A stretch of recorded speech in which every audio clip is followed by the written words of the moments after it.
Today's good news from the Gospel of Luke tells us that 3 women were told by 2 angels that Jesus had risen from the dead. These 3 women told the 11 apostles, who refused to believe them.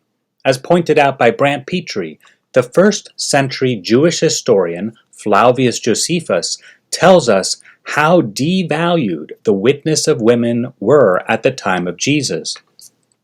According to Josephus, from women let no evidence be accepted. And yet Jesus chose women, including Mary Magdalene, to be the first witnesses of his glorious resurrection.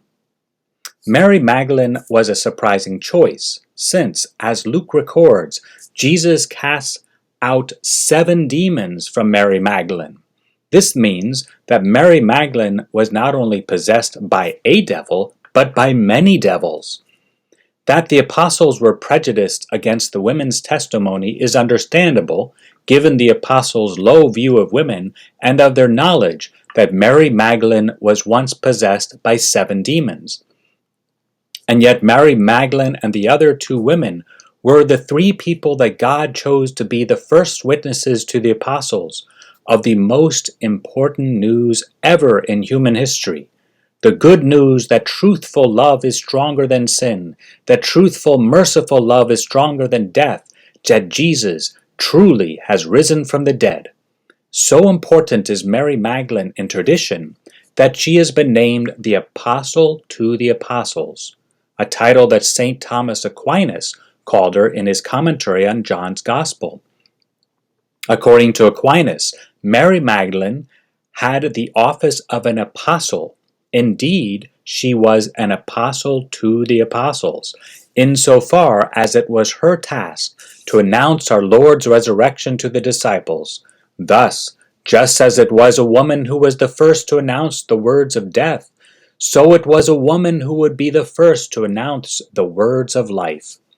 Affirming the role of Mary Magdalene in salvation history, in 2016, our Holy Father Pope Francis elevated the liturgical memorial of Saint Mary Magdalene on July 22nd to a feast day equal to the feast day of the apostles themselves. Thank you, Saint Mary Magdalene, for saying yes to Jesus, saying yes to life, saying yes to your vocation to be a giver and promoter of life in a world where so often death seems to reign. May the good news that Jesus has truly risen from the dead inspire countless other women and men to likewise promote a culture of life that respects the sanctity of life from conception to natural death, since every human being, no matter their past, even if someone is possessed by 7 devils, is of infinite value in the eyes of God. The Lord has risen. He is risen indeed. God bless.